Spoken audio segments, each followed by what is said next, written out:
It's time to talk that Jets. It's time to talk about this football team. A lot of things we got going on. I hope everyone's having a great day today. I hope everyone is enjoying themselves. I'm going to let everybody get on in here, you know what I'm saying, and say what's up, and then we're going to connect the show, and then we're going to talk Jets. Listen, 515-602-9639. 515-602-9639 is the number. Call in. We are talking Jets. We're talking OTAs. We're talking all kinds of stuff. We're talking running backs today. We're talking everything, man. We're really dissecting this Jets football team. So join up. You know what I'm saying? Call in. Again, 515-602-9639. 515-602-9639. Call in. We are talking Jets today. You know what I'm saying? Lines is open. You can call in right now. You know what I'm saying? We're going to start the show in just a second. Let me hurry up and share this really quickly for y'all. Make sure everybody knows what's going on here. Booyah. Venom G, salute to you, Venom G. It's good to see you up in here, my man. Venom G says, what's up, Joe? What's going on, man? I hope everyone's enjoying themselves today. I hope everyone's having a great day. You know what I'm saying? We're going to talk this Jets today. I want to salute to everybody that joined me yesterday. Salute to y'all. You know what I'm saying? I'm on my gaming tip like I told y'all. We had a lot of fun. We enjoyed ourselves. I'm going to continue that. Going with that later on, probably next week. We're going to play some games, probably Tuesday, I'm thinking, after the show, something like that. So keep up with me. If this is your first time watching me, no matter where you're watching me from, please give my streams a thumbs up. Please share my streams as well. And a link tree is in the links as well. You can go there and check out all my content. You know what I'm saying? So please join up. You know what I'm saying? And let's, you know what I'm saying? Follow me, man, because we're doing a lot of big things. I got a lot of content coming. We're going to be doing a lot of different things over here. On top of just, again, we're going to keep the Jet stuff rolling. We're definitely going to keep, shows going all throughout the off season. So don't trip. We do stuff during the season as well. Everybody knows that. You know what I'm saying? But we're going to keep talking Jets, but we're also going to, play games and enjoy ourselves and talk about all kinds of different stuff and just really get to know each other and enjoy each other. You know what I'm saying? As good people. So that's what I'm all about. So again, I got a lot of stuff coming, but salute to everybody that joined me. But again, 515-602-9639. 515-602-9639 is the number. Go ahead and call in. You know what I'm saying? Lines are open. We talking OTAs. We're talking Jets running back situation. We're talking about the injury to Corey Davis. We're talking about it all, man. So go ahead and call in. Again, 515-602-9639 is the number. Go ahead and call in. So I'm going to connect the show really quickly. Hold on a second, folks.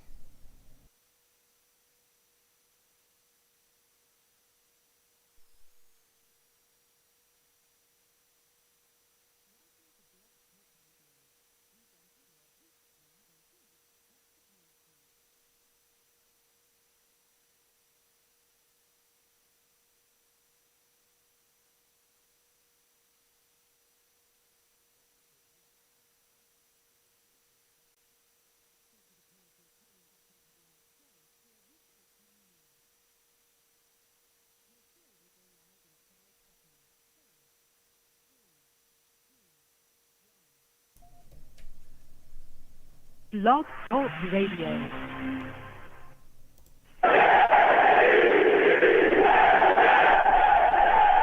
What's going on? It's your boy Long Beach Joe, and we are back. We are back, and we are talking Jets. So much to talk about. A lot of things that we have going on. OTAs are continuing. We've seen, Zach Wilson go out there and really impress a lot of people. We got Corey Davis. He's dealing with the injury right now. Ended up with a shoulder injury. We're going to discuss that. We're also going to break down this Jets running back situation. I really want to get into this with y'all folks and really get y'all thoughts on some of the backs that we have here. So we got quite a bit to talk about, man. But listen, I'm the man of the people. I'm here for the people. Let me shamelessly promote my Facebook page. Everyone go on Facebook, search Long Beach Joe. Like that page. My content's up there. Go ahead and give it a listen. Message me. I'll message you right back. I love going back and forth with folks about this football team. Also, leave me some feedback. I love hearing about what you folks think I do here on the Long Beach Joe Show. I'm also on iTunes as well. Go to iTunes, search The Long Beach Joe Show. I'm there. Subscribe to your boy on iTunes, man. Give me a rating. Salute to everybody that has done that. Mr. Magic, salute to you as well. I see a lot of people, giving me a solid rating. Please continue to give me 5-star ratings.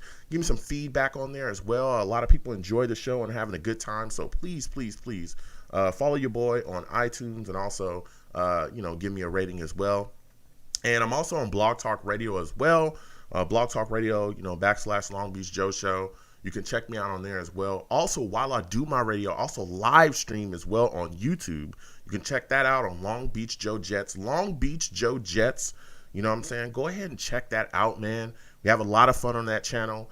Long Beach Joe Jets. Not only do I stream my radio show on there, I also stream because we play games as well. We have a good time and play video games, and we talk. I got more content coming on that as well. So please, go over there to YouTube, Long Beach Joe Jets. Subscribe, comment. We go back and forth, man. So salute to everybody that's listening. Salute to everybody in the chat as well. You know what I'm saying? While I live stream, my chat, I call them the savages. Why? They're savage, man.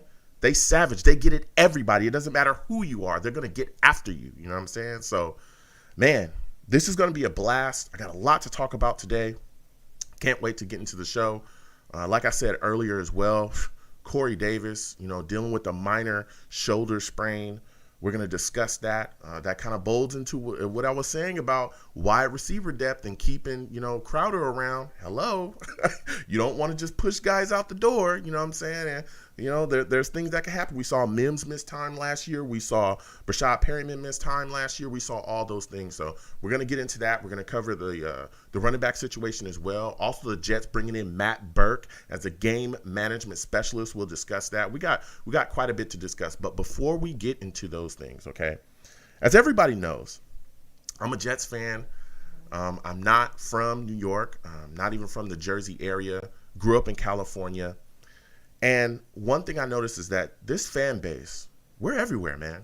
We are everywhere. There's Jets fans that wear their green, that rock their green consistently all over the place. And there's a lot of hubs, a lot of fan bases, a lot of fan clubs all around the place, that support that green, that bleed that green, and they join every Sunday or Thursday or whenever we're playing, and they sit down together and they show their love for this football team. So what I want to do now is I want to invite a man on. I'm going to bring him on. His name is Michael Larson from the San Diego Jets fan club. We're going to have him come on, man, and we're going to discuss with him what it's like to be a Jets fan out there in San Diego. So, Michael, listen, I want to thank you for coming on, my man, to the Long Beach Joe Show. How are you doing today? I'm doing fantastic. Thanks for having me on. Absolutely. And thank you for coming on, Michael. Now, look, man, you already know what I'm going to ask. You're out there in SD. There's a lot of beautiful weather, beautiful women. You know what I'm saying? You guys are enjoying yourselves out there in San Diego. What made you become a fan of the New York Jets, my friend? Well, so I'm originally from the Bay Area, and my grandfather used to play ball for the San Francisco Steelers, so he knew Joe DiMaggio very well. Okay. And through New York connections, my grandfather got friendly with Joe Namath. So we grew up with Joe Montana on TV and Joe Namath stories. And I gravitated towards the Jets and have been green since I was, 5, so 40 years now. Okay. And so you're sitting out there, like you said, you became a Jets fan then. How did your fan club come about out there, though? Like, what was it like putting it together? What is your history out there in San Diego? How did you guys come together? So the original members that put it together is Rocco, who's now in Texas, and Rob, who's up in Poway, about 20 minutes from me. They started this group together back in 2000. And it actually started out watching it in a single person's house with only a few members. And now we've grown to over a few hundred members. We have been in different bars along the way, and now we have a home we really enjoy. And one of our members actually bought a bar, so now we have 2 places we can hang out to watch games together. Whoa. Okay. Wow, that's huge. Can you tell us about the name of the bars and where they can show up and kind of hang out with you folks, just in case Jets fans are in your area and really want to sit down with their Jets brothers and Jets sisters and have a good time? Yeah, so our main hangout is in the Gaslamp District, which is in downtown San Diego, and it's called Taste and Thirst. And if you ever come down there, you'll understand why they're called Taste and Thirst. They're top 5 every year in different food categories, so we're very happy to be there with their food specials. And the address on that is 715 4th Avenue. And then we also have a hangout in El Cajon, which is about 20 miles east of downtown. It's called Main Tavern on Main Street. We just picked up that location last year during the pandemic, so we have 2 places to hang out. We're always welcoming in Jets fans, and we like to welcome in fans of other teams. And as long as they're having a good time with us, I usually buy a drink for them. We've only ever had one fan get out of control in the 6 years I've been hanging out with these guys. So it's a very good time. And because we're a Navy town, we get a lot of fans who come in from other states who just like to come to our bar because the food's so good. Yeah. I know it. I've been down there in San Diego before. The food there is amazing. But can you tell us what it's like being a fan in San Diego? Because that, for a while, was big Charger town. I know that for a fact. I got some friends that are from San Diego, and they put those, they put those bolts on there with those blue jerseys, and they get going. But what is it like now being there and being a Jets fan? Are you still do you get, harassed by other fans? Do people make fun of you? What is it like, man, when you're out there wearing your green? Well, before the Chargers left, it was fun. It really was. We would go back and forth and jibe, and they would give us crap about having bad seasons, and we would just come back and say, well, you had Nate Kading twice. But ever since the Chargers left, there's just not a lot of people who say things when we're on the street. There's so many bars in downtown that have different fan bases. Mm-hmm. And because the team has not been very good for the last few years, people don't really say much because it's almost like they feel sorry for us. Mm-hmm. But as soon as we start getting good again, then we're going to start getting people who say stuff because that's what they do. Yeah. And we're looking forward to that day. We want to be good again. Yeah, absolutely. And again, everybody that's listening, we're speaking with Michael Larson of the San Diego Jets fan club. They're doing a lot of great things out there in San Diego, watching, Jets games together, having fun, meeting up and enjoying themselves. And everyone, their Jets brothers and Jets sisters just out there enjoying themselves and bleeding green. Now, when you talk about getting good, Michael, we've talked about your fan club and everything you got going on, but I want to talk to you about this football team. Because, man, this past draft, we've done a lot of good things. We got Joe Douglas in, and, he's making moves and doing what he's done. We brought in Robert Suller. When you look at this situation now, what are your thoughts about the coaching hire and the draft as well? Are you confident in Zach Wilson? So I'll go with the coaching hire first. My brother is a massive Niners fan, and the year they went to the Super Bowl, he told me Salah was going to be a head coach within 2 years, and I just whispered in his ear, God, I hope the Jets get him, and we did, which is fantastic. Mm-hmm. The draft on paper looks great. Of course, you never know until the guys get out there to play. As far as Wilson goes, we're going to find out real quick. Yes, he might have played for a school that didn't have the greatest schedule, but I don't always look at opponents. I look at, can you throw guys open? Can you make those tight window throws? Can you extend plays? And he's proven he's been able to do that. So if he can do that at our level, we got a contender for the next 10 years. If he can't, unfortunately, we'll probably be picking a quarterback again in 3 or 4 years. Yeah, you're right. Now, when you look at the situation with C.J. Mosley, he's looking healthy, looking like he's going to be back. What are your expectations for him this upcoming season? That for me is a big worry because we've seen it time and time again when professional athletes sit out a year, especially too, when they come back, they're tentative. They don't play as hard, and usually they have sometimes a career-ending injury within the first 3 weeks of playing, and that is in every sport. Mm-hmm.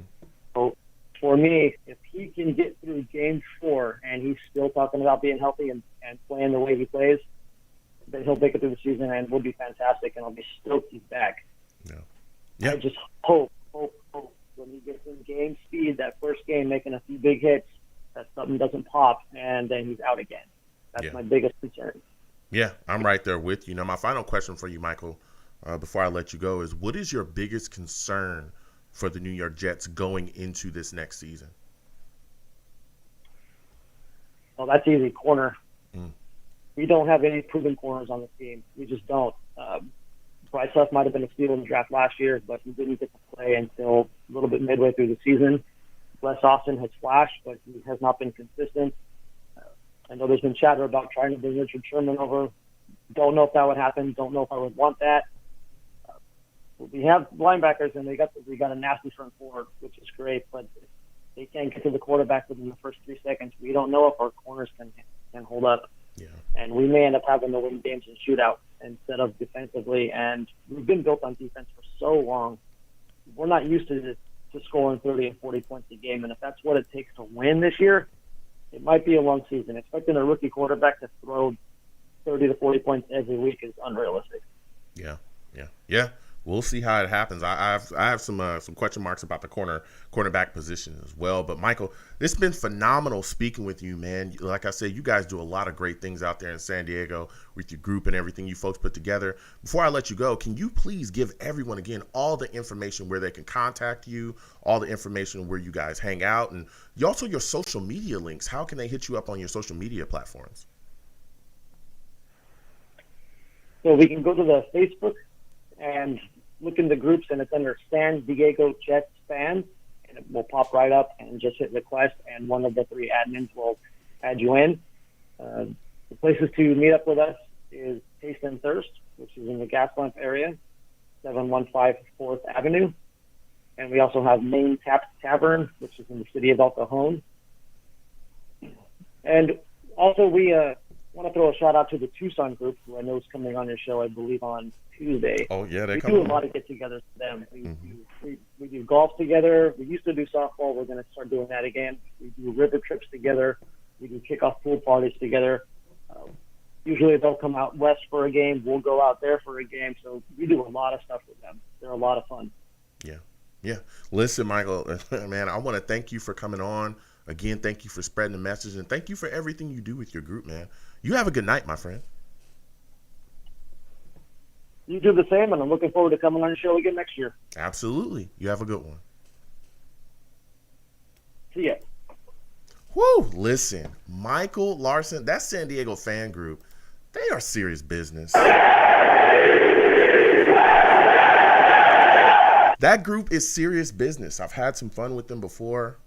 Michael and everything that they do there. Again, please, everyone get involved. If you're in that San Diego area, again, you can go on Facebook, search San Diego Jets fans. They are there.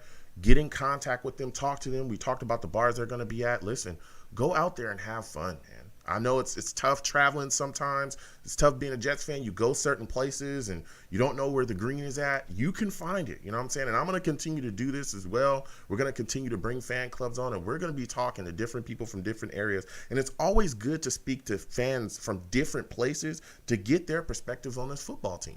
You know what I'm saying? Everyone has a different opinion. Everyone's thinking that the Jets may need different things. And it's also, again, always intriguing to hear the stories of where they came from and why they're Jets fans and what it's like being a Jets fan in their area as well. It's really, really tough for different people. It's tough for me. You know what I'm saying? I'm in California. Listen, these Niner fans, Raiders fans, even the Chargers fans out here, they are crazy. You know what I'm saying? And they love their teams and they want to tell you how bad you are. But we're stepping up. We're going to be there. We're going to be contenders very soon. And we're putting it together because we got Joe Douglas and Robert Sulla on board, man.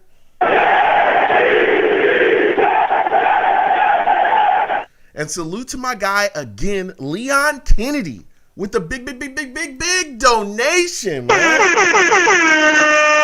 I said it's Leon Kennedy with the big donation, man. Listen, Leon Kennedy says, "Hey, Joe, Jets fan from Dallas, Texas. Thank you kindly for all the great content that you create for us savages. Go Jets. Go Jets, Leon. Go Jets, man." Salute to Leano. Again, I want to thank him for that big donation. Salute to everybody as well in the chat. Salute to Rick B. Salute to GVH. Salute to Blue Panda. Salute to everybody watching. Listen, there's a lot to talk about, man. Again, we just spoke with Michael Larson, a San Diego Jets fan club. That was a great conversation. Now I'm looking at this situation, man, and we're talking OTAs here. Listen, there's a lot of good things that's come out of OTAs so far. Everyone's talking about great things about Zach Wilson, how he's looked. That arm looks live. I mean, we've seen throws be made. We've seen him zip the ball around. He looks good out there. Again, they're not, all padded up and everybody's banging around and hitting each other. These are some practices and some drills and things that's going on. But even the things that you hear about Zach Wilson just being a film junkie, people, Mike LaFleur was talking about that Zach Wilson's family has hit him up and said, "Hey, don't burn him out." He's like, "Hey, this guy wants to watch the film. He wants to watch the film with me." So that's a beautiful thing, because I think a lot of Jets fans, or a lot of fans just in general around, also often forget that a lot of what you see, a lot of the product that you see, on Sunday, or when they're out there and they're playing in those games, comes from the preparation of the week. It comes from watching film. It comes from, dieting. It comes from doing those drills to make sure you're in the right space, in the right spot, and that you know your playbook and all these things. You're staying in your playbook. That's important, because if you don't do those things and you just show up and try to run around, you'll get cooked. You'll get cooked, or you'll throw a lot of interceptions if you're a quarterback. So that's beautiful things to hear about Zach so far. Again, we're hearing a lot of good things about Michael Carter as well, the running back. He got a lot of reps. He's out there and he's doing his thing. Elijah Moore has been talked about quite a bit, the things that he's doing out there. Again, I see him, man. It looks like he can just hit another gear whenever he feels like it. So, all these, nothing but good things so far from OTAs. But one of the things that's hit as well is the injury to Corey Davis. Corey Davis, it's turned up that he's got a minor shoulder strain. Just recently happened. It's tough, hopefully he'll heal up, everything will be all right soon and he'll get right back to it. But this goes back to my point. The second that we drafted Elijah Moore, we have Mims in the building. We also signed Corey Davis. People were like, oh yeah, it's time to get rid of Crowder. It's time to let him go. We got Cleveland Cole as well. We got Mims. We got Corey Davis. We got Elijah Moore. We don't need Crowder in here. We need to get him out of here. And I told people, whoa. Slow down. We don't need to just throw this guy out of a window. Let's keep him, because things can happen, right, to your wide receiver core. And when those things happen, if you sustain an injury, you can pull the next guy up and he'll be able to continue to keep you afloat. And that's what can happen. With Corey Davis, say this injury lingers or gets worse, guess what? Yes, we'll be missing Corey Davis, who's a phenomenal wide receiver, but we'll be okay, because we can still move with Elijah Moore. We still got Mims, and we still got Crowder, who we've seen be extremely solid for us. He was our best wide receiver last year. So when you have depth like the Chiefs, like the Saints, and like all these other really great offenses in the league, when they sustain injuries, their depth keep them afloat. They're able to just continue going. Again, they may not, if they're missing a couple guys, they may not be as great as they are with those guys on the field, but they'll still be okay. Depth matters in the NFL. And especially when you're trying to build an offense, or you're trying to sustain an offense in an offensively driven league, we must make sure that we keep solid depth around. And that's, again, this injury to me just points, hey, you keep Crowder around. You don't need to get rid of him. Let's keep him around. Let's see what happens going forward, and let's move on. So Corey Davis dealing with a shoulder injury. We're going to break into this running back situation as well. I really want to talk to people about this running back situation, because we got a lot of backs. We got a lot. From Tevin Coleman to, Ty Johnson, to Michael Carter, who we just drafted, to P. Ryan, Adams, all these guys, Walter on the squad. Like, there's so many guys here, and I'm just wondering where they're going to fit in. How do you folks feel about what they're going to be able to do within this offense? Who's going to be the third down back? Who's going to be our leading rusher? These are all questions that I got for a lot of people, man. How do you feel they're going to fit? There's so many questions to ask. And again, we're going to discuss that. We're also going to talk about the Jets bringing in Matt Burke, who's the Dolphins' former defensive coordinator. He's coming in and being our game management specialist. He's going to help with like analytics and, football stuff as well. So we're going to talk about that. I also want to talk to you folks about players that you feel could have a bounce back season. I want to hear, who do you feel will be able to really step up this year and get themselves together and really show out this year for us. So I'm going to go ahead and get to the lines again. 515-602-9639. 515-602-9639. Call in. I want to speak to everybody. I think I'm going to go first. I'm going to go to my guy, Chris, first. Venom G's, we see you. We're going to come to you soon, but I want to get to my guy, Chris, first. I think it's my guy, Chris. Chris, salute to you. I want to thank you. Hey, what's up? Hey, what's going on, man? Listen, I want to thank you for calling in tonight. I want to start right at the top, man. When you look at the situation with Corey Davis, how concerned are you about this minor shoulder sprain that he has? Not concerned that much. We got depth in the wide receiver. My thing is like from the wide receivers last year, we have question marks all around the field because of Adam Gase. So we got some guys that probably can step up and be very good. So I'm very confident in the receivers because as you said before, I'm very confident in the running game and the offensive line. Okay. And I think that's going to, get one-on-one matchups with the receivers. So I think Corey, he's a tough guy. He's a dog. Mm-hmm. You're not going to keep that guy off the field. I think he can play one hand, man. That guy is just tough, man. That's a tough guy. Yeah, he is tough. I think you're looking at Corey Davis. Yep. And looking at his thing, he's going to do it. He's going to come in there, and he's going to live up to his contract, and this guy's going to push himself onto the field. So I don't think we have to worry about him. Yeah. I'm hoping that everything's good with him. Like I said, I hope that he heals up and gets better. But I'm not necessarily sweating it as much because, again, if we keep Crowder, I think our depth will be able to sustain this blow. We'll be okay. We still have guys that can go out there, execute, make plays. We're not falling off of a cliff and struggling and looking around for guys like Chris Hogan or any, the issues that we had last year when we had so many guys from our wide receiver crowd and we were just trying to grab Minnie Mo and Jack from anywhere just to come in and try to catch football. So I think that is a really good look for us. But you mentioned this running game, my man, and I'm going right there with you. We got a lot of backs, man. And I'm looking at this situation and I'm saying, well, with all these backs, who's going to be Hugh? For you, who do you think our actual starter is going to be? Man, I think it's going to be the guy from North Carolina. I think the back that we started this year. Okay. I think he's going to be number one, man. He hits the hole quickly. He's very tough to tackle. It's tough to tackle those small guys, man. Mm-hmm. And he's quick, man.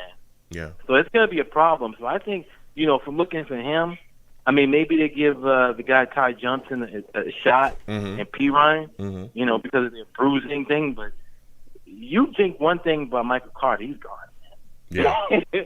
And you got Becton and you got, Elijah Vera Tucker, man. You got two solid left tackles, man. Left end of the offensive line. Yep. That's awesome. It's like that's why I think the Jets are going to be better because of their running game. If you look at us historically, we've always had good running games. We've had good seasons when we had good running games. Yeah, absolutely, and that's going to be big for me, and not just that, like you said, a good running game because we've improved our offensive line with bringing in Vera Tucker. But I think that a big focal point within this Shanahan offense that's coming in is the running game.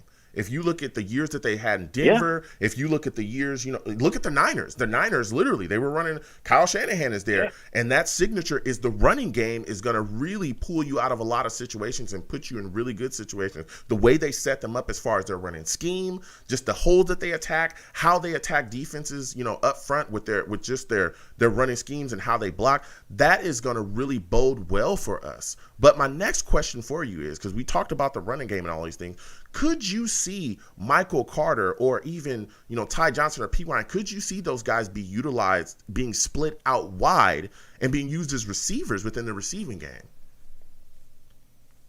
I can certainly see Michael Carter doing that. I can see him doing that. I think he's an all-purpose back. The guy Adams last year is pretty good as well. So, and then who do we pick up from the? He was a 49er. He was the 49ers and Atlanta. I forget the guy's name. We picked him up off of free agency. Walter, yeah. He's pretty good too. Yeah. He's awesome too. So, it's going to be easy behind Kai Becton because he poses fear into the offensive line. You don't want to block against that guy. Count him right now. You don't want to block against him. Yeah. So how many running backs do you think? From my understanding, Go ahead. No, I think he's a tough guy to block. He's definitely going to get the edge on him. Yeah. So So my final question for you is this, man. You look at this situation, and I'm saying to myself, there's still some players out there in free agency that I think could help the New York Jets, right? There's still some guys I'm looking at that free agent market, looking at that list, and I'm saying, who could we still bring in that could really make an impact on a roster that has holes here and there? I look at guys like Nick Mullins, Matt Barkley, Brian Poole, maybe Steven Nelson. Some people even talking about Morgan Moses, the right tackle. For you, when you look at that, when you look at the guys that are out there, who do you think the New York Jets should try to bring in to strengthen something that you think is weak on the roster? For me, it's like this.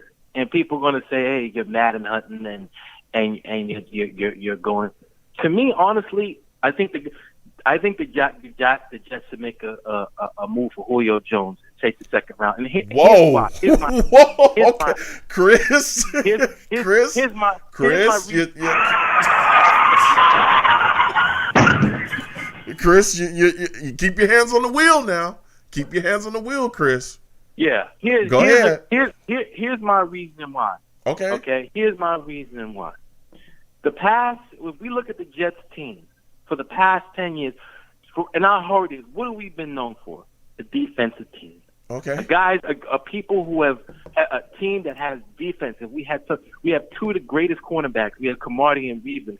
We had a great pass rushers. We had great offensive line, defensive line.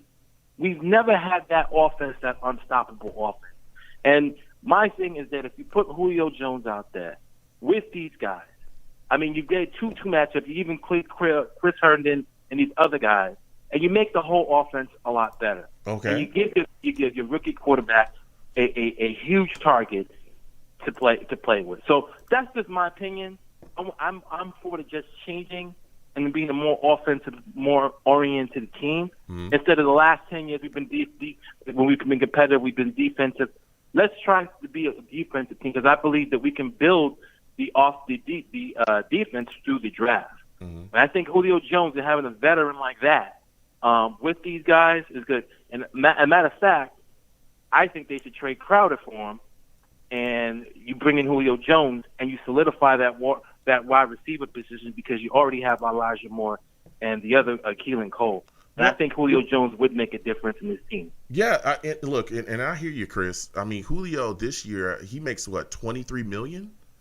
I mean, that's quite a lot to bring onto the cap. But I'm just wondering what exactly, just thinking about what you're saying, what exactly do you think we'll even be able to trade to get him?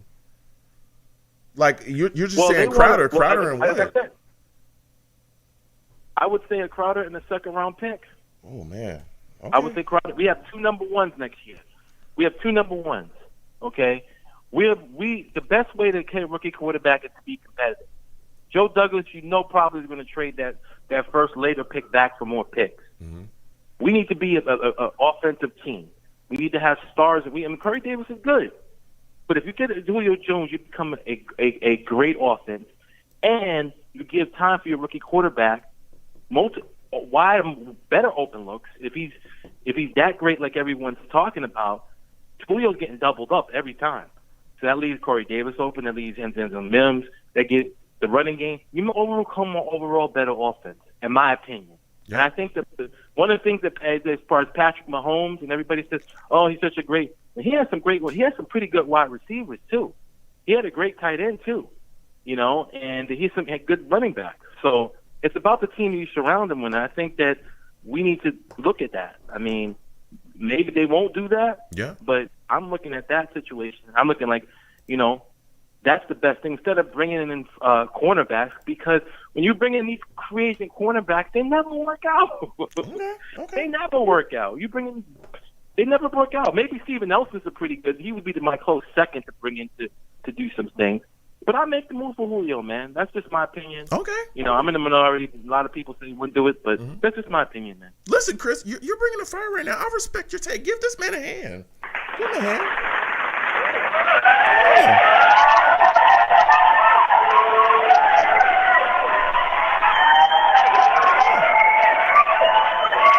Listen, Chris, I respect your take. I mean, to me, the wide receiver room would get kind of crowded, but if you're moving on from Crowder, if that's what's in your trade there and you're trading a second rounder, I mean, he's up there. He's making $23 million. That puts you in a situation, but I hear what you're saying. I respect the take. I don't know if that's the way that I would go. I would try to see if maybe we can make a move, maybe, I don't know, a free agent that could be out there for me, maybe Morgan Moses, address that right tackle. I see if a corner is out there, maybe make a trade for a corner if it's solid. But yeah, no, look, I hear what you're saying about Julio Jones. There's some people I've had discussions with that want the exact same thing that you want, but I don't know if I would take him, especially with that second rounder coming up, the things that you can do with that in the next draft. But I respect that take, Chris. I do respect your take. So listen, man, I got to get back to these lines, man. Go ahead. Thank you. No, I just It's just I don't see just looking at all these teams that have won Super Bowls. I see them having great offenses. Mm-hmm. Like, can you name the cornerbacks? Everybody's talking about cornerbacks. Name the two cornerbacks on the Kansas City Chiefs. Name the two cornerbacks on the Tampa Bay Bucks. You really can't. You know, the offensive guy. No, well, yes, but you also know that the Bucks have an unbelievable pass rush. And the Bucks have one of the best defenses in the league. And I hear what you're saying, though. We're in an offensively driven league. You're tired of the Jets not having more than enough offensive firepower. You want the Jets to be the Saints. You want them to be the Chiefs. You want them to be, you want them to be the top of the top. You want to go in and put 40 up on teams every single week and just let that be that. Yeah, no, I hear you, Chris. I hear you. And I respect your take, man. I really, really do. But I got to get back to these lines, my friend. I want to thank you for calling in tonight. You have yourself a good one. Next time I have a show, I want to hear from you, all right? Thank you. All right, thank you, bro. All right, you have a good one. Listen, Chris calling in with the fire, man. That Julio Jones take, like I said, I've heard people talking about this. I've heard people saying things. I've heard people saying that they are willing to give up capital to go up there and get themselves a Julio Jones, that they're willing to make a trade. It's interesting, man. It's really, really interesting. When you start talking about stuff like that, especially, again, moving second rounders, stuff like that, you know what I'm saying? It's kind of crazy. But he spit his take, and we're going to be discussing quite a bit tonight. We're going to keep getting to these lines. Again, 515-602-9639, 515-602-9639. Call in. I was going to go to my guy, Venom G. Venom, call back in. I think we lost Venom for a second, but Venom can call back in. Definitely want to speak to him. But we're going to go to 929. 929. We're coming directly to you, my friend. I want to get your thoughts on this situation here with the New York Jets. 929, looks like you're a new caller. Give me your name, where you're from, and give me your thoughts on this injury to Corey Davis, man. How are you feeling about this minor shoulder sprain? Oh, you're a troll. We're going to get you up out of here real quick. See the resemblance of hanging up on you, my friend. Have a good one. That's what we do. Salutes to me. Give me a hand. Yeah. That's how I happen to trolls. That's how we handle shows around here. That's how we handle trolls. You know what I'm saying? We don't give you the light of day. You're nothing. We're going to get your ass out of here. You thought you were going to get a laugh? Oh, no.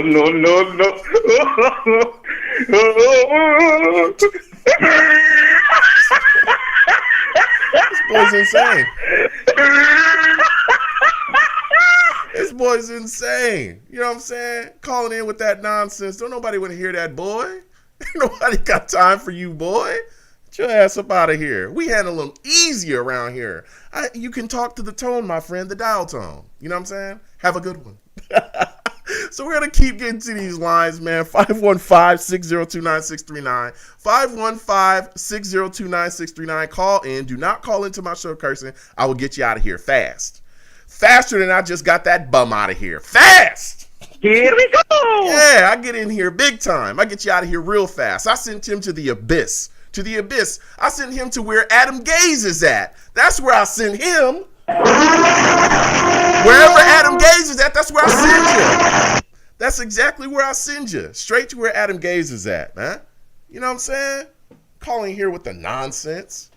Don't call in here with that. I get you out of here fast. You know what I'm saying? Send you to where Adam Gaze is at. We're going to get back to these lines. You know what I'm saying? I think this is my guy, Venom, man. I'm having way too much fun. Go to my guy, Venom. Venom, I'm having too much fun up here, bro. I'm having too much fun. I'm sending trolls. I'm sending trolls to the to the outer limits. I'm sending them to the portal straight to hell. Get out of here. Get back where you belong. I'm getting him out of here. You know what I'm saying? The funny thing is he wasted all his time just to say that. Yeah. Like, you really waited? Yeah, you really called in. To do that? Yeah, you called in. And salutes to you for watching. But you called in just to say that. I'll get your ass out of here. But let's go. Let's go to let's get back to football, Venom, because we all know you gonna call in. You got common sense, logical takes. Venom gonna call in. He gonna tell you the right thing. Go ahead. I like the last dude take though. I like the Okay. last dude take on Julio. Okay. I like that a lot, man. Okay. You know, I would probably, want to trade something else, but not, I'll get rid of Crowder. I'll give up a second round pick. I know Atlanta's going to want more than that, but I like Julio. But that his contract is just too much money, man. Yeah. He's 32, I think, too. Yeah. So that's a lot, man. I want to stick with the guys we have now, man. Let's make it a balanced team. Yeah. I want a balanced team, just like every other team that's in the talks, have a good offense, good defense. We don't need to be the same as the Saints. You see what happens? They just have an overpower offense. You get to the dance, you don't get that girl though. You come into the prom, but you by yourself. So I want somebody else there that's, and they doing it the right way, man. They doing it good. Venom G's walking in with the prom with the girl. Venom G's is a player. Pay attention. Pay attention. Venom G's is a player. Pay attention. Venom G's. Venom G's get all the girls. We all know Venom G's is a player. Pay attention. You know what I'm saying? Listen, but I hear what you're saying. I hear exactly what you're saying. You look at this situation, a lot of people have talked to me about that Julio situation. And there are some people that are even willing to give up even more than that. And I was just like, whoa, that's why I was kind of a little cautious, because I've talked to a lot of fans that have talked about, 2 first rounders, all kinds of, I've had these discussions, but Crowder in a second, it's kind of tough. These people are crazy. Yeah, it's kind of tough though for me because we're trying to build the team up. Yeah, man. when I look trying to make it Atlanta here. Exactly, but when I look at that contract, like you said as well, $23 million. That's kind of tough, and like you said, with the age and all these things, but adding Julio, you can't necessarily be mad at it. But I just wonder what exactly we'd have to give up as far as compensation. A second round pick. Maybe I could see Jets making that move, but I'm telling you, especially with our wide receiver core so crowded right now, with Corey Davis will still be here. We'd have Mims, you'd have Elijah Moore, we have Clean and Cole, we had all those guys on there. Then Julio Jones would come in. We would be a force to be reckoned with. I would say that though. You know what I'm saying? It's going to be tough to cover a wide receiver core when you add Julio into that mix as well. Yeah, I just think Julio, I don't know how much he has in the tank. I know last year I didn't see him too much play last year. But with the talent we have in our wide receiver room, wide receiver depth is something we definitely need because we was calling. They called me and you last year to play wide receiver. That's how bad it was. They was though. They was on my line. So I think you know what I'm saying? Give me a try. They have now. I think all the pieces they have now, and everybody with all the pieces they have, I don't think all these players are going to remain on the team. I think some of them will get let go, especially in the running back room. A lot of these players are going to get let go, and this is how you start healthy competition to see who's going to be on the team. Okay, it's only May, so we got some time. Yeah, you absolutely do. But when we're talking about other positions as well, for me, Venom, the running back position is one of the most intriguing positions of on this team because there's so many guys and there's so many skill sets. They all have different skill sets and they can kind of do different things as well. When you look at this running back situation, how many backs do you think we'll even be keeping? Right off the bat, how many backs do you think we'll actually keep on this roster for the season? God, I think 3, maybe. I think 3. Okay. I think the other 2 or 3 will probably go to the practice squad. So okay. I think we're keeping Coleman, Michael Carter, maybe Pirine or Johnson. I don't know Ty Johnson. So we still haven't got to see what Pirine is because we had the most horrible coach in the NFL. That's a fact. We don't know what Pirine is, so we don't know what's going on with him. So I want to see him under a competent head coach. Me too. Yeah, and especially with again Mike LaFleur coming in with this offense, I think that we really have a chance to really see the running game step up and be successful here with the scheme and all kind of, things that they're going to bring in, I think it's going to be amazing. But for me, you said we're going to keep 3 backs. That's what you got right now. Who do you think ends up being the actual starter, though?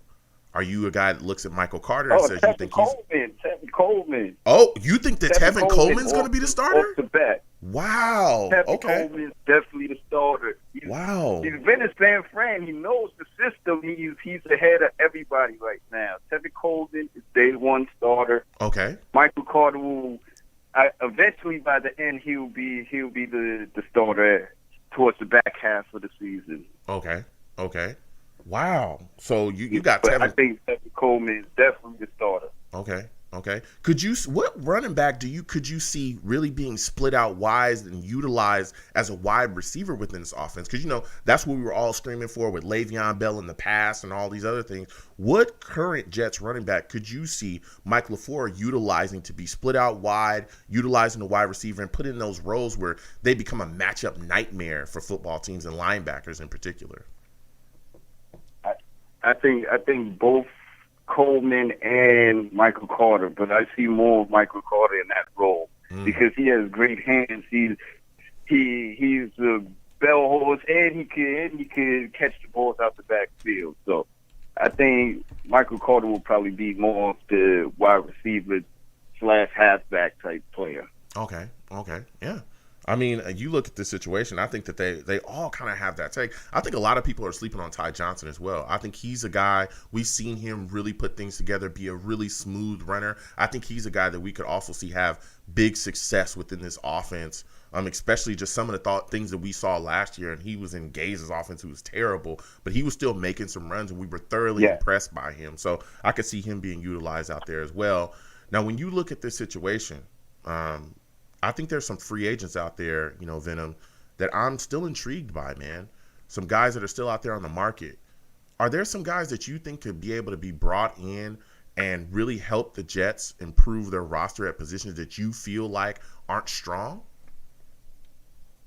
No, I don't think any. I wouldn't go with any veteran. If I do, it'll probably be Josh McCown, just to assist Zach through the process of everything. I think he did a good job with Sam. Mm-hmm. I think I'll probably only bring back Josh McCown or a veteran quarterback, something like that. But anybody else, I think all these young guys need to get reps so they could understand the speed of the game. And I think we've been doing that too much, where we got people taking away reps from these young guys. Mm-hmm. So I think they need to. The best way to get ahead is being on that field and getting them reps. And you're going to get beat.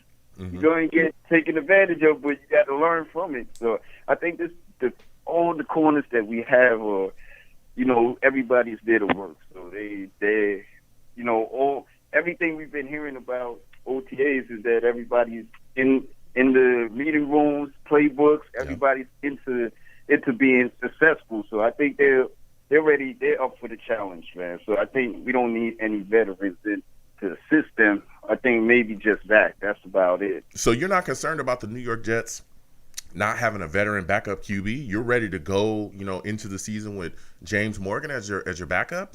You're confident with that? No. That's what I said. That's why I said Josh McCown. Oh, okay. Josh McCown. That's it. Yeah, that's it. I just have. So what about a guy like Nick Mullins? He's still out there. What about Matt Barkley? It's Josh McCown, and that's it.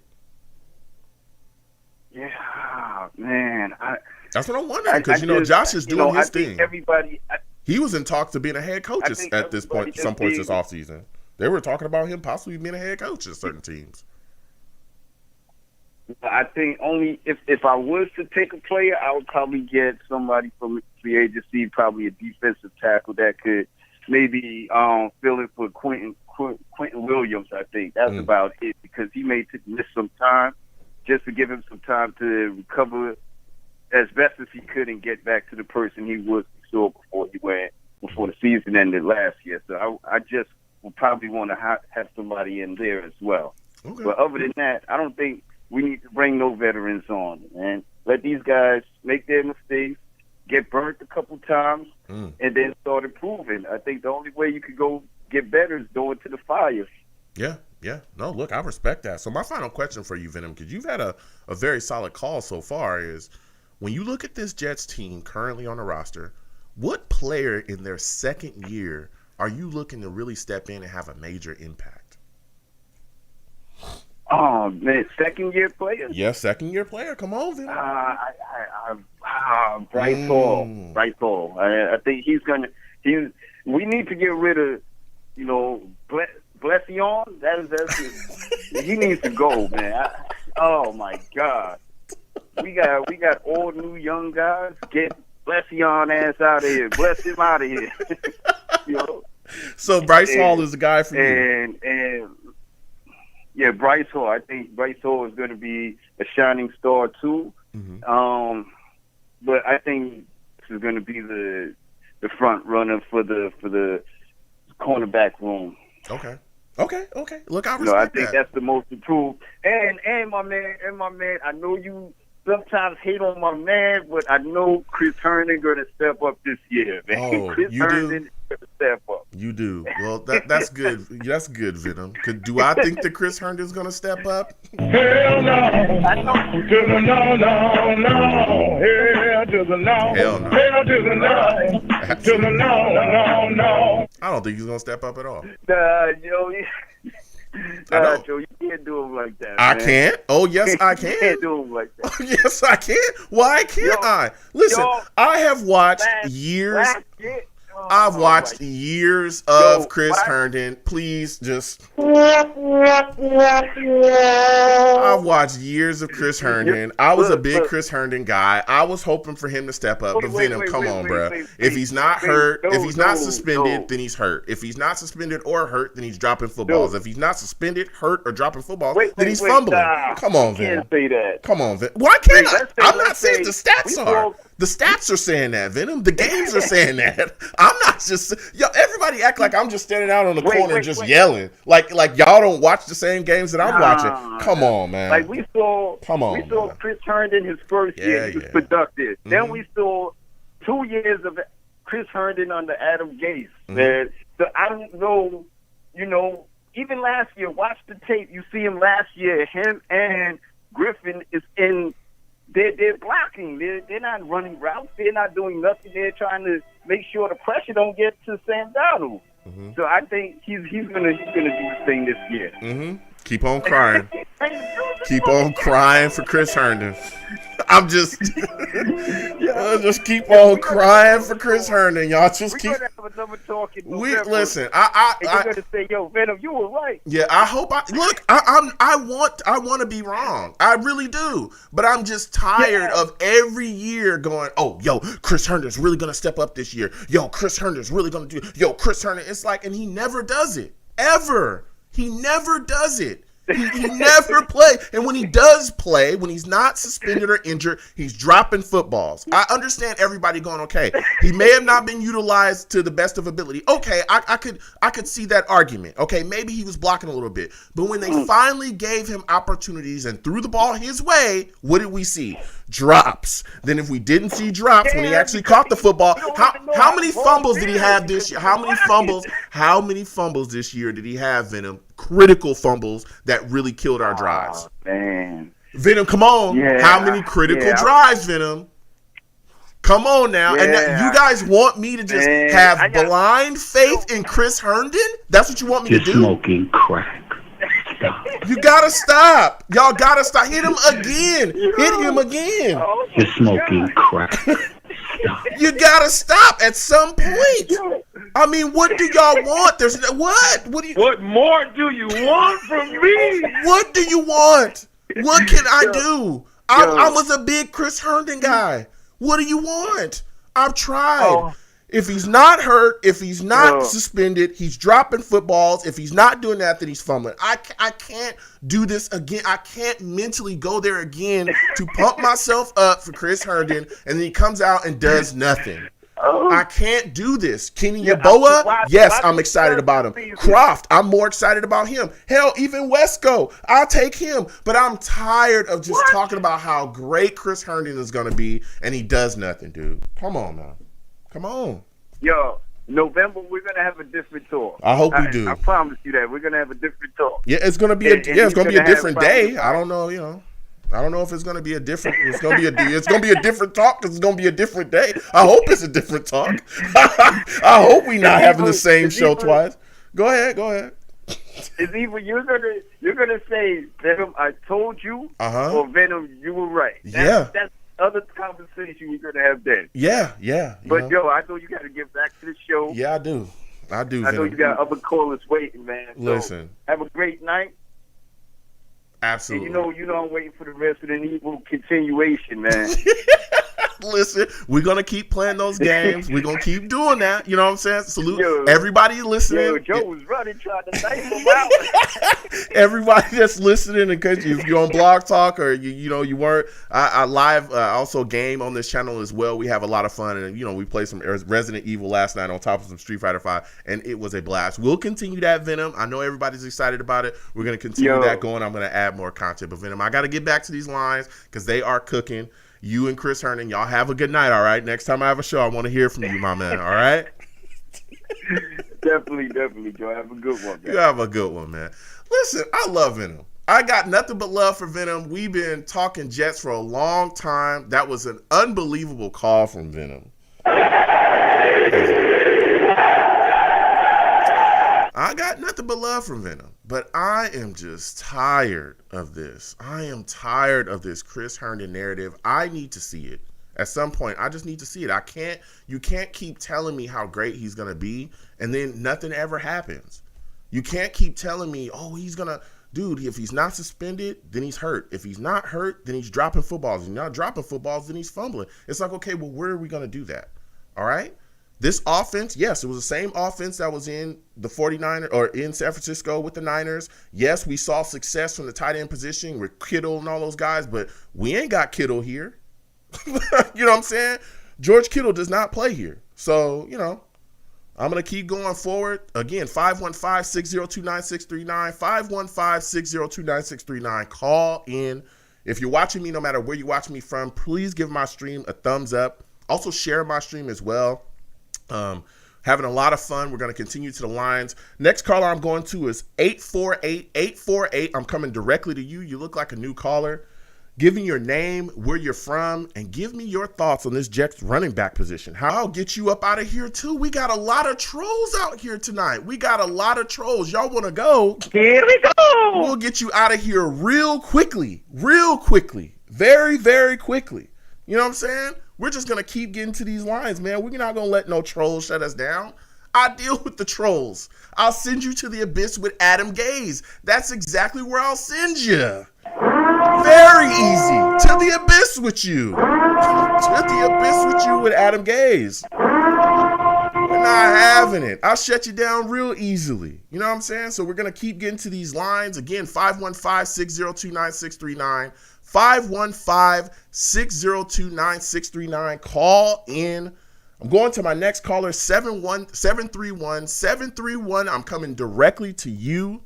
731. Give me your name, where you're from, and how are you feeling about? Oh, you do. We can't. This is just a bunch of nonsense. Another troll, another racist troll calling in. God, you guys have nothing else to do you? Nothing else to do. This is insane. You guys are losers. Go somewhere else. We're going to continue to spread the positivity. We're going to continue to go to these lines. We're going to continue to talk about the New York Jets. We're not letting you stopping us. You're coming in with your crashes. You guys are stupid. Not having it. We're going to continue to get to these lines. Again, 515-602-9639. 515-602-9639. Call in. We got a lot of idiots calling in. You know what I'm saying? There's some good people online. There's a lot of clowns. You know what I'm saying? A lot of trolls. We're not going to let them stop us, though. We're going to continue on with the Jets. We're going to continue on talking about what we got to talk about. So we're going to 518. 518 coming directly to you. 518, give me your thoughts about the New York Jets LBJ, running back situation. How are you doing, my friend? We got a lot of trolls calling in, trying a bunch of nonsense. We're not letting them stop us. How are you feeling, and what are your thoughts about the New York Jets running back position, man? I think we brought Tevin Coleman in for a reason. Okay. And I think at the start of the season, he might be our starter. But I really like what I see in Michael Carter. And Perrine just doesn't seem to fit this situation, the scheme. You know, he's straight ahead. Boom, let's go. He's not going to do the wide zone. I just don't see it in Perrine. But, hey, it is what it is. I'm just happy that PFF graded. Did you see this the other day? PFF graded our defensive line, 4 of our defensive linemen in the top 30. Yeah, Did you see that? Yeah, I saw some different things that was going around about that. I know PFF, they have their, rate system. I know some people love it, some people kind of get away from it. And look, I get it. We do have a very solid defensive line on paper. I'm excited about them. I'm excited about, Quentin Williams, excuse me. Can't wait to get him back on the field. He's healing up from that foot injury. I'm excited about Lawson, him coming in. I think is really going to help us as well. We're still trying to build, you know what I'm saying? We all know about that. Even some of the other guys, Vinny Curry, we got Fadukasi. I'm excited about our line, but we got to see them, do that on the field too. We got to see that, again, on paper, they look unbelievable. This is one of the most, one of the most dominant defensive lines we could possibly have, in quite a while, but they've got to definitely get it done. Sure. You know what I'm saying? They've got to get it done when we get out there. But even going back to the running back situation that we were talking about, like you said, you think Tevin Coleman's going to be the starter. A lot of people have hit me up and said that as well. I know he's been brought in for a reason, but then I look at the situation, I'm thinking, man, Michael Carter is a guy that I'm looking at and I'm saying to myself, could that kid come in and be the starter? I mean, we know he's got some get up and go. He was a guy that was supposed to be gone way before we actually selected him. So I look at, okay, well, where does he fit in within the offense? So when you look at this situation, do you think that Michael Carter could be a guy that could also be split out wide and utilizing the offense, as a kind of a matchup nightmare out there catching footballs? Is that something else you could see offensive coordinator using him for? Yeah, didn't he run a 4.36? I think it's something like that. I think, close to it. Yeah. Yeah. So I could definitely see him out wide for sure. Yeah. Running those jet sweeps and everything else. Oh, for sure. I mean, that's going to be great. Yeah. Him doing the wide zone and everything else. I mean, yeah. But it's a shame about Corey Davis. Yeah, I wanted to talk to you about that as well. We have a new. Go ahead. Our Atlantic Health facility that should be putting him straight on and back on the field sooner than later. Yeah. So Hopefully, let's see what this Dr. Andrews can do in his team. Yeah, hopefully he heals up, and everything's good to go. Like I said as well, we were talking about it earlier on in the show, is that, with that injury, that shoulder issue that he has, when you look at the situation, it's like everyone was so quick to want to throw Crowder out the window. Everyone was so quick. With the second we drafted Elijah Moore, everybody was like, okay, Crowder said and done. We're gonna get him out of here, all those things. Well, guess what? A guy like Corey Davis, if he goes down, then, or misses some time, our wide receiver core will be okay. We'll still be able to, move forward. We'll still be able to sustain because we have a solid depth at, within our wide receiver position. You know what I'm saying? And a lot of teams, again, I had people call in tonight. Some people want to trade for Julio Jones, all those things. But when you look at teams like the Saints, or when you look at teams like the Chiefs, or all these other teams, one of the things that you see consistently throughout them is their depth. Is their ability to really sustain some of the issues, you know what I'm saying? Where you see that, hey, even if a guy goes down, a guy misses a little bit of time, they're still able to put things together, still go out there with players, that aren't necessarily number ones or something like that, but they're still able to go out there and consistently be productive. And I think that that's huge for us, and that's why I continue to tell people that we should not get rid of Crowder or any of those guys, that we should keep him. And we should just continue to move on, because, again, if this injury lingers for Corey Davis, if he has issues going forward, then, man, that's going to really come in handy for us. Yeah. Plus, look at the ages of our rookies. Yeah. They're 20, 22? Yeah. We have one of the youngest groups of the youngest teams in the NFL. Yeah. I think it was the third youngest, I think. Yeah. But, but you need experience. You need people to stand up and tell you, look, we need to do it this way. We got to do it that way. Be leaders in the locker room. Be leaders on the field. And that comes with experience. And that's why we need somebody like Crowder. Yeah. Yeah. You know, I mean, last year we had not only our veterans hurt, but we had our rookies hurt. Nobody was on the field for us. That's why we had to go out for Hogan and everybody. Yeah. Nobody was able to play. Yep. This year, with that new health organization there, that might help. That Atlantic help. So we'll see what they do. Yeah. So that's gonna look really good, especially if they get on their feet a lot sooner than anticipated. Yeah. So when you look at the situation, though, another thing that I wanted to talk to you about is there's a lot of players coming in on that second year. You know what I'm saying? Guys that we drafted a year ago. I want to know from you, when you look at this situation, guys that we drafted 2020, they're coming in. This is going to be their second year in the league.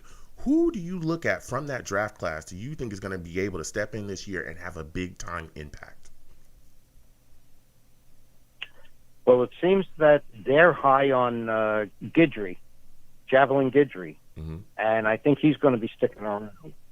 Lawrence Cager, if he can stay, oh man, 6'5", geez, this guy, and he's got speed. You know, if he can only stay on the field, stay healthy, you know, we got somebody there. I think if he can do that, I think he's going to make it. Although, yeah, but that's still depth. I mean, we have a practice squad that we're going to need to fill also. So that's where, you know, a lot of these guys might, well, you know, especially some of the rookies. Yeah. But this was one of our weakest position last year is now our strongest position. Depth-wise, it's wide receivers. Yeah. When I got them this year. Yeah, absolutely. When I look at the situation, I look at that 2020 draft class, and you brought up some names, but I look at guys like James Morgan. I think for me would be number one in my brain. You look at the situation, and this is a guy that, you know, if say Zach does miss time and we don't go get a veteran backup quarterback, he could end up being a starter maybe for a game, 2-3 games, maybe if Zach misses some games this year. That's huge, especially, again, he's being put into a position. I think Joe is waiting until after June 1st. Yeah, well, we'll see. But so far, you know, they did try to go after Hoyer. Hoyer eventually went back and, you know, he signed with the Patriots. But if they don't get a guy in here, then you could see, you know, James Morgan being a guy that you maybe could be a starter for a couple games this year. If Zach Wilson goes down, you know, knock on wood, we hope that doesn't happen. But if he does, then we could see James be put out there. That's huge. Having a solid backup quarterback in this league is extremely important in this league. So that's going to be a big time, you know, position to put him in. So we'll see if he comes back and has a big time impact if needed. And also another guy that I think people aren't talking about when they talk about these second year players coming in, making impacts, is a guy, Cameron Clark. There's a huge, gigantic hole at right guard, right? We all know Vera Tucker sliding into that left guard position. We all know, you know, Becton, that guy's shored up that left tackle position. You know, we went and our center position is solid, but that right guard spot, Van Roten, Lewis, nobody wants them starting. Cameron Clark, we didn't see last year at all, right? So this year, that's right. This year he's coming in. This could be our starting right guard. He literally could be. And if he is thrust into that position and he does start there at right guard, can he step up? Is he the missing piece to this offensive line to really continue to take us to the next level? That's a big time question, because last year we saw the issues that you could have when your guards are not good. When Van Roten and Lewis was out there and they were struggling, we saw guys just coming straight down the pike, straight to Sam Darnold and just trying to destroy him. So what are your thoughts about that, my friend? Yep. I'm waiting to see what Cameron Clark can do. You know, not on the field last year. He was a project coming out of college. He needed work. He was very raw. Hopefully they got him. Well, hopefully this, not the last coaching staff, but this current staff, I think they're going to work on him and they'll get him to where he needs to be. I got faith in this whole staff and everything else. Yeah. So, listen, Joe, I hate to cut it short. I got to go. I'm being called. Oh, no, absolutely. All right, you take care, babe. Good talking to you. You have a good one, man. All right. Listen, Jimmy calling in with the fire. I know he had to go. Salutes to him. That was a heck of a call from him. A heck of a call, man. Listen, we've had some calls tonight. I apologize to everyone about the nonsensical trolls. The calling in with the nonsense. I apologize to everyone. We're going to continue to work through that because they're not going to stop the love for the Jets. They're not going to stop the positive vibes that are flowing. They're not going to stop it. And I want to take time to address Niger with the big donation. I said it's Niger with the big donation. Salutes to Niger. Niger says, how would you feel if we won multiple Super Bowls, which leads to a new stadium? How would you feel? Listen, Niger, if the Jets were to win multiple Super Bowls, I would be beside myself, okay? We haven't been in the playoffs in, I think it's over 10 years now. You know what I'm saying? If we were actually able to get ourselves a W, you know what I'm saying? The biggest W that there is, and get some rings, and we got guys going out there and playing hard, man, it'd be unbelievable. Unbelievable. I would be beside myself, man. But we're going to continue going. Salute to Niger again. Everybody, please, if you can, hit the Cash App if you can. If you don't want to do that, you can also hit my Super Chat like some have done tonight. It's been phenomenal. We're going to continue to go into the lines again. 515-602-9639. 515-602-9639. Call in, folks. All right, we're talking Jets. We're not letting any nonsense stop us. We're going to continue going forward. You know what I mean? We're going to continue. So now I'm getting to my next caller here. We're going to go ahead and bring you up really quickly. Caller, give me your name, where you're from, and give me your thoughts about the New York Jets running back position. How are you feeling about it? Caller? Oh, maybe he's gone. Maybe it's another troll. I'll get you out of here before you go off. You know what I'm saying? We're heavy on the trolls tonight, baby. We're heavy on the trolls tonight. And I'm not going to let it stop us. You think that's going to stop me? Hell no. Hell no. To the no, no, no. Hell to the no. Nope. Hell to the no. To the no, no, no. Not letting it happen. You know what I'm saying? Not letting it happen. But again, I want to salute everybody for calling in tonight. It's been a phenomenal show. We had a lot of great calls, a lot of good times. So much going on with the New York Jets, man. OTAs are crazy.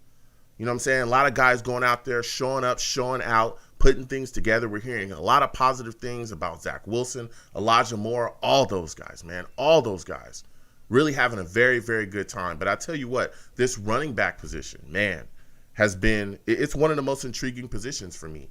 I know a lot of people are looking at Tevin Coleman and just kind of saying, hey, he's a starter. He's going to be in business. He's going to be in play.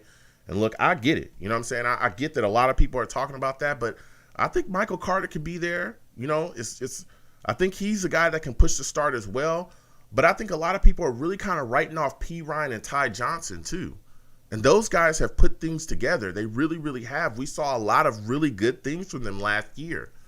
So who's to say that they won't be able to continue to do their thing, going forward? Who's to say that they won't?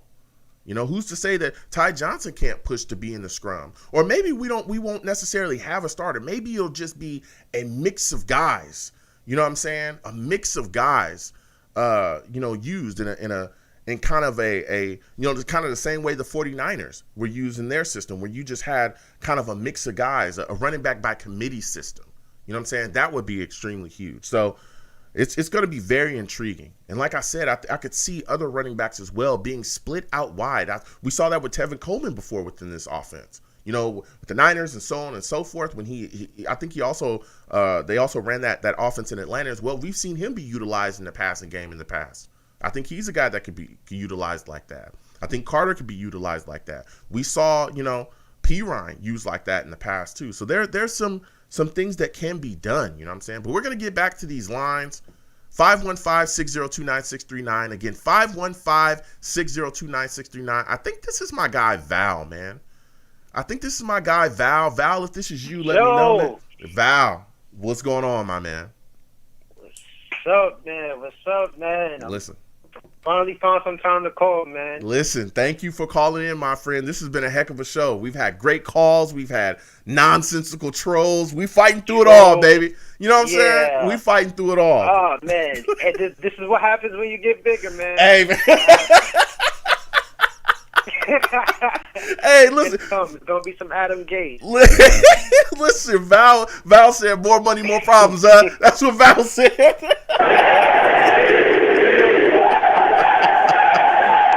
Val said when you get big, they want to hate.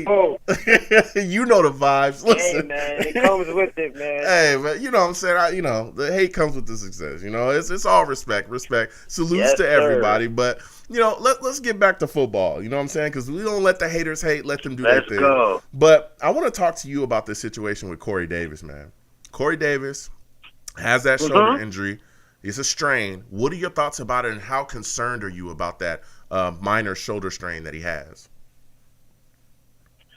Is it like a huge injury, or this is like something that's he could come back in a couple of weeks? Well, he could come back in a couple of weeks, and he's a tough guy. You know what I'm saying? It's just a minor shoulder sprain. It's not but it's it could linger for a little bit of time as well. Seeing how it progresses, we got the new health situation. But I want to know, are you concerned about it, man? Because I know some people that really, really are within the fan base. They're very worried about it. Oh, well, listen, I'm not too concerned about it. I feel like he's going to come back probably around training camp and stuff, since you said it's not too bad. Mm-hmm. But, hey, everybody was ready to get rid of Crowder. Now you see why you have to have depth, just like you were saying. Yeah. You have to have depth inside the wide receiver position because you can get injured. Yeah. And I don't know why everybody's quick to get rid of Crowder. I mean, he was the best player on the wide receiver position for us. He was actually catching every single ball that came to him from Sam Darnold. So I would definitely keep him. Yeah. I wouldn't get rid of him either. I know that some fans were more than interested in getting rid of him, especially once we had got Elijah Moore in the building. A lot of people were like, well, Elijah Moore's on the roster. Let's get him out of here as quickly as possible. Like you said as well. Yeah. Well, some people, and look, I respect it, but I'm not, I wasn't so quick to get rid of Crowder. And it was because of situations like this. When you get a guy hurt within your wide receiver core, you want to be able to sustain that, man. And the better depth you have, the better off you'll be at sustaining it. So I think it was a solid move for us. Exactly. Now, my next question for you, though, because we had a caller bring this up as well. What are your thoughts about the Jets trading for Julio Jones? Would you be in on that?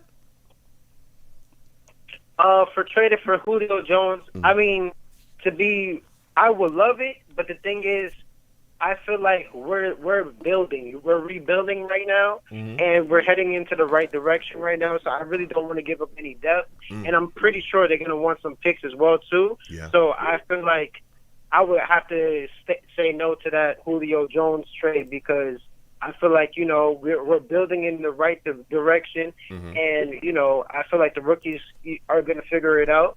And I feel like we should just keep doing our thing. If he was a free agent, then that's one thing. But trading for him, I say no. I feel like he has to be in a win-now situation. Mm. And right now, we're not really there. We're building up.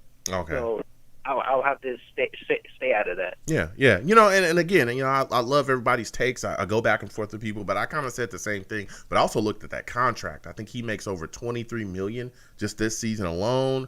I think he's like 32. I think he's going on 33. He might be 33 when the season starts. I'm not sure. But look, I know that he's a very solid wide receiver. Even though he's up in age, he's still able to do his thing. But like you said as well, we're still building. Mm-hmm. I don't know where that would put us within the situation. That definitely would speed up the rebuild, especially with the loss of cash and capital.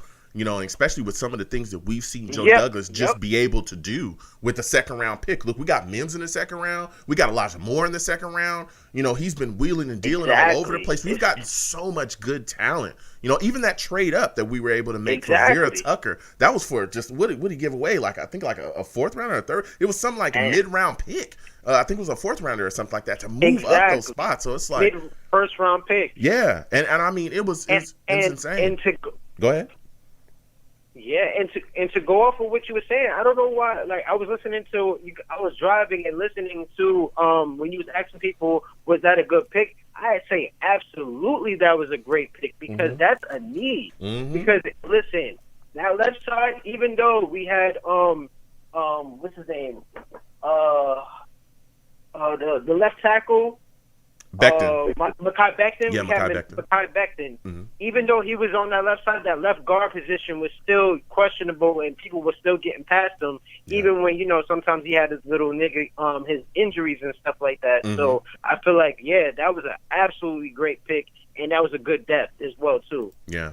Yeah, and I thought that was a solid pick as well. And moving up the way that we did, and we didn't get fleeced, and we really handle business. And there was a lot of people that had issues with us trading up for him. And I just was like, man, that's crazy. I don't see anything wrong with getting the guy that you want and being aggressive and not getting fleeced and, bettering a position like you said. Exactly. That was extreme need, because it absolutely was extreme need. But I want to get to this running back position with you, man, because listen, this is one of the more intriguing positions on this team. Like, there's so many guys there. First off, I want you to give me your thoughts. How many running backs do you think the New York Jets will keep?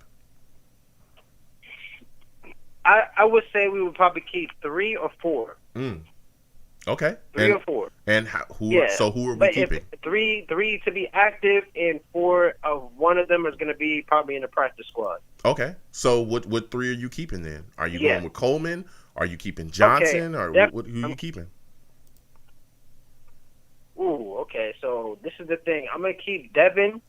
Then I'm going to keep Michael Carter. So then I'm going to keep Jonathan. Ooh, okay. So P. Ryan for you.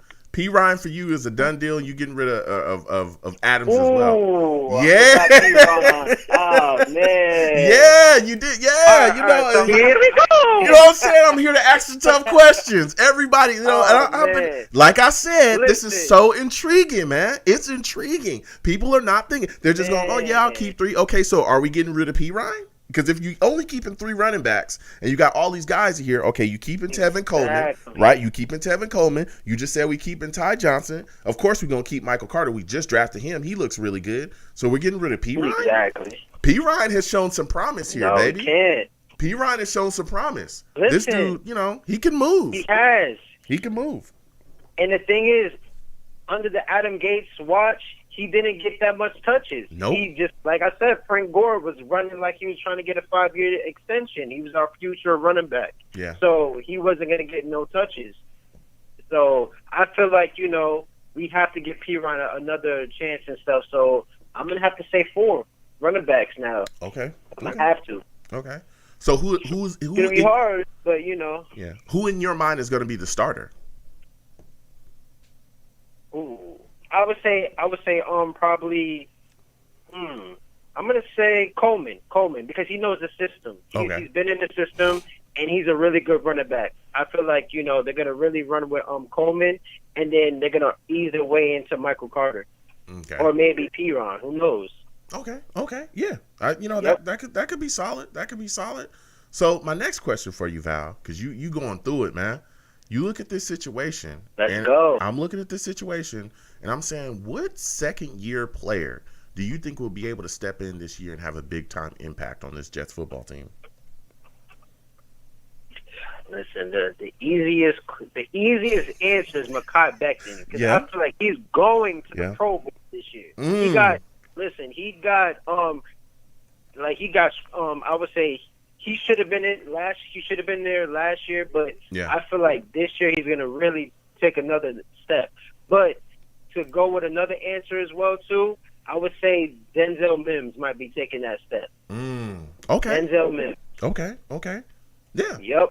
Those are two. Like now, I feel like he's going to be in a better system. Yeah. Oh, sorry. Go ahead. You feel like he's going to be in a better system? Oh, no. I was saying, I feel like he's going to be in a better system, and I think we're going to use him right, and we're going to actually put some plays around him to make him successful instead of, Adam Gase with his 3 plays. You know how that goes. But I feel like now it's going to be much more better, and he's going to be more equipped into the offense as well. Yeah. Those 2 guys, I think, like you said, those are the easy answers, but they're going to definitely have some impact. I think Mekhi Becton is phenomenal. I could see an all-pro year coming from him. I really could. Tall too. Yeah. other person. Yeah, Bryce Hall's another guy as well, especially at that cornerback position. There's really nothing keeping him from shining. You know, there's holes there, and he can make his way up. He could, you know, if he plays well enough, who knows? Maybe he's the number 1 corner. I don't know. You don't know, but, you know, we've seen him at number 2. We've seen him go out there and look pretty solid at that spot, especially being young. Yeah, he got cooked at times. Yeah, there was some issues, but we all saw some flashes as well. He had some great interceptions this year. So, yeah, you know, there's some guys there. But, I talked about Morgan. This is a guy that could actually end up being our backup quarterback. He could actually end up being there, and he might actually start some games this year if Zach does miss time, you know, due to little nicked up injuries here and there. Knock on wood. I hope that doesn't happen, but you know, who knows what could happen there. He might start a game or two this year. Also, I talked about Cameron Clark too. Cameron Clark is a guy that's stepping in. This is technically his second year. We all know he didn't play the first year for whatever reason, but this second year, there's a gigantic hole at right guard, and I think it has his name written all over it. I don't think they're, you know, Lewis. Yeah, Lewis Van Roten. Yeah, we didn't even use him yet. So it's like he could fill into that spot. We all know he was drafted because he can kind of play both of those positions. But there's some guys from, I think, that 2020 draft that could really come in here and have an impact this year and really continue to groom and go forward here and mature under this system. So with that said, what player are you looking to have a bounce back year this year? What player were you disappointed with last year? Yeah, you looking for a bounce back year. You were disappointed with them last year, and this year you're looking to say, hey, you need to step up this year and really put it together for me. Let me tell you something. A bounce back year, C.J. Mosley. Okay. I feel like last year he did not play.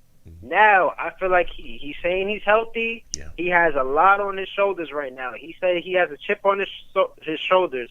So he is the most – I think he's going to be the player to have – he's going to have an impact this year, and I feel like he's going to surprise a lot of fans of what his ability is this year. Yeah. Yeah. You know, I know a lot of people are saying that as well. I remember, you know, all this time – heck, there were fans that were talking about trading him. You know, you heard about it, Val. We went back and forth about it. Yep. There was a lot of fans talking about, you know, let's just get rid of him. Up on us, but, yeah, there were some people that felt like that. 2 games, 2 years, you know, all these things. Look, I want to go on record again saying, look, I respect his, you know, I respected him opting out. I had no issues with that. Yeah, I just want to say that, you know what I'm saying? I respect it, but again, I respect it, but I know that there were people, and people even got at me after, you know, for it, but I know that there's others that were just like, no, you know, he shouldn't have opted out, so on and so forth. I respect that man for doing whatever he needed to do for him and his family. But, right, exactly. A lot of people looked at the situation, the money that he ended up getting paid, which was, I think at the time when we gave him the deal, was the highest paid inside linebacker, I think, ever in free agency. The highest linebacker to ever, yeah, exactly. Woo! And then he didn't play much, so yeah.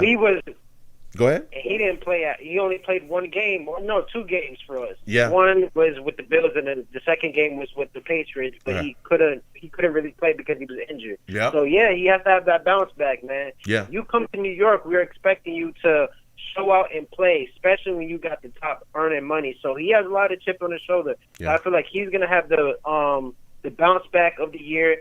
And going back on what you were saying about the 2-year players and stuff like that, at least we have multiple players that we can name that's going to have that bounce back year. Yeah. You know what I'm saying? That's going to step up for that second year. That's good variety. I just wanted to say that. So yeah. Yeah, absolutely. Listen, happy, man. Listen, Val, I got these lines, they heating up. Listen, this was a phenomenal call from you. Phenomenal call. Listen, give this man a hand, man. This guy really called in. Val calls in, drops knowledge every single time. Give Val a hand, studio audience. Go ahead, man. This was a heck of a call. Yeah.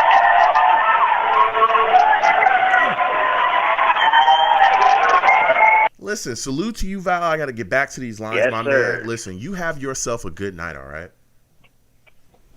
Appreciate you, Joe. Keep doing your thing. Everybody hit and like, subscribe to this man. He's doing his thing. I see you on Resident Evil. I see you doing your thing. And listen, not curse. He'll get you out of here as fast as Adam Gates was out of here on that Monday. Salutes, Val. Salutes, man. Be quick. Salute, man. Keep doing your thing, man. All right, you have a good night, man. Listen, Val, listen, I love talking to Val, man. It's my guy, man.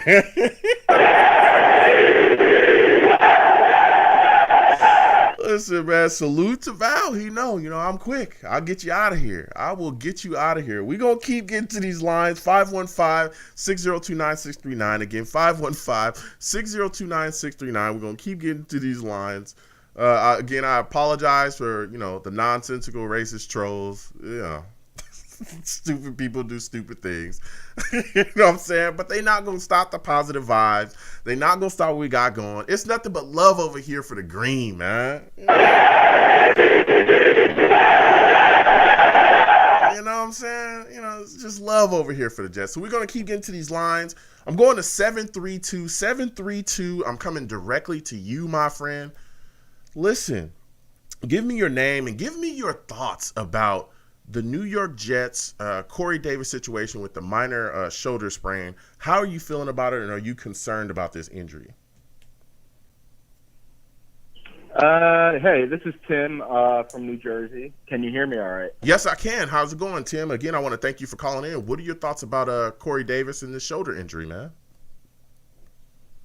Well, it's very typical Jets, right? We sign somebody and then they get hurt 5 days later. I don't understand how that keeps happening to us. Like, do we not? Is there something flawed about our physical system? Like, what is happening where it seems like we consistently get free agents and then they fall off the map for 3 years. Like, I don't know what's going on.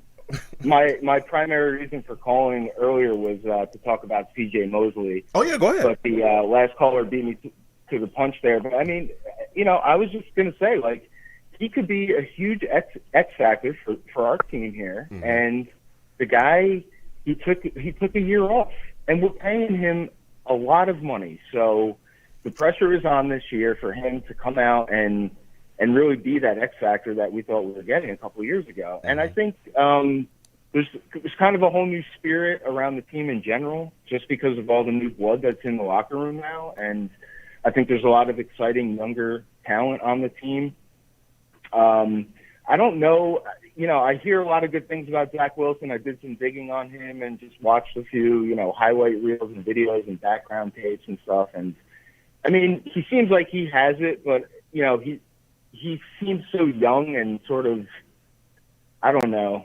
I worry a little bit. You know what I mean? Because I got my hopes up with Sam Darnold coming in the house, and I know it's kind of a different story with the coaching situation now. But still, I always had that little guy on my shoulder telling me, like, this is the Jets. Like, let's hope they don't mismanage the talent. Well, you know what I mean? Well, look, first off, Tim, again, I want to thank you for calling in. But here we go. Look, I hear what you're saying, and I understand. The kind of same old Jets thing, and things happen to us, and but look, we've got to start picking that up.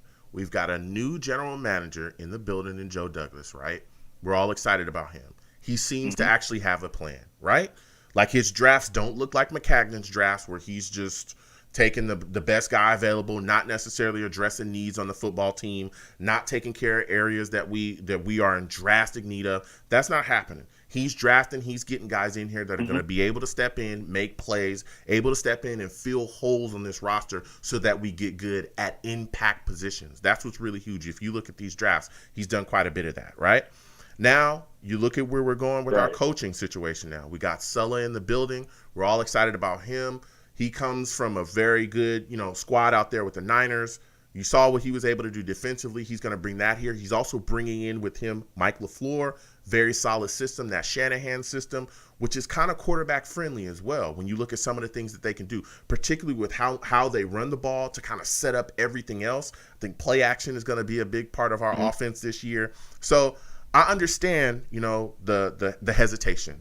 All right, I'm a Jets fan. You're a Jets fan. We've lived this together. You know what I'm saying? For real. We've had our hearts broken. We've had our hearts broken. We've raised our spirits and said, we're gonna go all the way, and then things just fell flat immediately. So, I get it, but I just think we've never had a hyped up draft pick, right? Yeah, exactly. We've never hyped up a draft pick that fell through, right? Yeah, exactly. Well, I remember the night Sam was drafted, and you talk to any Jets fan, that was just an unbelievable feeling. And then the roller coaster after it, just left us in the wash. But I'm excited about what we've got going here. And even going to what you talked about, Zach Wilson. You know, I wasn't the biggest Zach Wilson fan, but he does have some traits. He does do some things that I think will really help him to ascend in the next level, particularly with his arm strength. And even the things that you hear about him being a film junkie. He's a guy that's going to keep working. That kind of stuff is stuff that's going to help you at the next level. Because just being an athlete, just being, you know, able to be good. Oh, you got an arm, you got a rocket arm. You could do this, you could do that. Okay, that's fine. But if you don't study, if you don't prepare, if you're not ready to be a professional in the NFL, then you can get ready to get ghosted in a couple years because you're not going to be good. And we've seen that happen with multiple guys. So that's what I'm excited about, you know, for me. Even when I look at this current draft, some of the other guys we got from this current draft, Elijah Moore, all those guys, I'm excited about some of those guys because they can fill in the spots, especially with the value that we got at Elijah Moore. But a guy that I was really excited about that we drafted was Michael Carter. And he comes into this situation with this Jets running back situation. I want to ask you some questions about that. When you look at this running back situation, aren't you intrigued? Because there's so many guys that we've brought in. We got Michael Carter. We've got Tevin Coleman. We've got, P. Ryan. We've got Ty Johnson. I mean, for you, in your mind, who do you think even ends up being the starter? Well, I was thinking about this while I was listening on hold, and I also kind of my position is similar to something that you had suggested, which was a running back by committee. Now, it's something like in the Jets' history where there's been times where we've had three solid options. Yeah. But most of the time, the most successful teams have had sort of that bludgeoning downhill runner, and then they had that, sort of outside sort of slash receiver third down back like LT, for example, in his later years. And that's been where they've succeeded the most, And you look at the Sean Green days, who's downhill runner. So they struggle when they have, in my opinion, anything more than two running backs in that situation. But that's based off of historic coaching. And like you said, we have a whole new coaching kind of philosophy in there on the offense. And so I think, and we have a young quarterback that is, very athletic and mobile and can probably handle, some of these kind of schemes that they're planning to input there. And I think running back by committee is in this situation because we have so much talent there and we have so many backs that have specific talent, whether it be speed or whether it be receiving, good hands, what have you, that if they can be creative enough on the offense to mix them in appropriately where none of them is really getting tired and they're all sort of at their peak every time they're on the ball, then that's going to be the best route, in my opinion. Now, a team that you can look at that has done that in a textbook fashion is the New England Patriots. Yeah. They for years they've brought in guys that were late round draft picks, solid running backs, but nobody really cared about them, for lack of a better phrase, I guess. And next thing you know, by week 6, each of them have 3-4 touchdowns apiece. Yeah. They're all looking fresh. They're all running downhill, and that's sort of the spirit that I think they should invoke in our backfield. But the question again remains, do we have one or two guys too many? Is 3 enough? Or given the history of the Jets, is 2, the most we can kind of handle from that perspective. And I'd like to hear your perspective on that. Yeah, dude, this was a phenomenal take from you, Tim. Look, I hear what you're saying. And like you said as well, the New England Patriots is a team that does that extremely well. But is another team that does it extremely well with kind of the back by committee system? The Niners. The Niners were phenomenal last season. And you brought up a great point when you talked about just, having guys that do different things really well. And some of the things they do exceptionally well, they may have traits, one or two guys, but you look at the Niners situation, they had multiple guys, there were so many guys there, and they were kind of no-name guys from McKinnon to their leader rusher. I think his name was Jeff Wilson Jr., who was an undrafted guy, and they just utilized those guys in different roles within the system. You would see a guy come in, he'd get maybe 2 carries. Then you'd have, him sit out, and there'd be other guys coming in. And then when that guy got injured and when some guys go down, then they would fill in those roles. So I think having, maybe 3, they're probably going to carry maybe 4 backs, I think. So maybe 3-4 backs having different kind of things, different kind of situations come in. That's how I think we're going to handle the situation. I truly believe that. You look at Mozart and all these guys at the Niners den, we're coming in with the same exact situation. And I think that back by committee system, that utilization of different types of backs, 3-4 guys within this scheme, I think will be successful. Now, I understand what you're talking about in the past because there were major struggles. But like you said, New England's scheme, the way they run it is extremely efficient and well. And I think the Niners did that extremely efficient and well. And I think that that's what we're going to do extremely efficient and well as well. Yeah, exactly. I completely agree. And I'm looking at guys like Rex Burkhead, who were very successful under that type of scheme, and Brandon Bolden and Raheem Mostert out in San Francisco is a stud, and he's kind of underpinning that whole backfield there. And the other thing too is you got to think Kevin Coleman is a well-heeled veteran. You know what I mean? He's going to be able to speak to those young guys in a fashion that not every random running back in a running back room is going to be able to lead your running back core. Kevin Coleman can look at them and say, I played in a Super Bowl. I've played against Tom Brady at his best. Like, this is the level for which you have to approach every game. And I think just having that voice in the locker room for the running backs, especially like LaMichael P-Line and this Carter guy you mentioned. I don't know much about Carter. I have to look into him a little bit more. Yeah. But like you said, I think it's going to be invaluable for them. And then the sort of the second facet to the benefit of Tevin Coleman is that although he's a veteran, he's still got a lot of gas in the tank. You know what I mean? This isn't a guy that's going to be totally useless other than from a veteran standpoint. You know what I mean? Mm-hmm. So it's good, man. We have a solid backfield. And, I think I think a major thing too is that we can't think of the backfield in a vacuum, right? Like, the running game doesn't just happen magically. You have to have a solid passing game. And I know that we have a solid receiving core, and I'm very excited to see them. But where we really need to improve or at least get a stud-like performer is the tight end position. And, if you look at what they did in San Francisco with yards after catch with George Kittle, just seriously, look that stat up. I think he had the most yards of anybody on the team, honestly. And so the dude, obviously benefited from an offense that was schemed to maximize yards after catch. Mm-hmm. And what we don't have is that Rob Gronkowski that you can throw any 5-6 yard pass to, and he's going to get 14 to 18 yards. You know what I mean? So, if we can get that piece, then that's going to open up Mims down the field, and he's going to get all kinds of crazy deep opportunities. And then that's also going to open up all the guys running across the middle as well. Yeah. So if they can plug a good tight end in there somehow, then I think they really have enough talent on every side of the ball to do well if they're coached well. It all comes down to coaching, as we've seen. So Tim, here we go. With you saying that, are you telling me, this is my next question for you, are you telling me that you think that Herndon will be able to have a bounce back season in this system? Oh. Did y'all hear that? Come on. You're paying me into a corner because if I say no, then I'm losing faith in the coaching staff. And if I say yes, then I'm having more faith than maybe I should. Okay, I'm Tim. Now come on. What more do you want from me? Come on, Tim. What do you say? It. I'll tell you what. You better say it. I'm not quite sure what.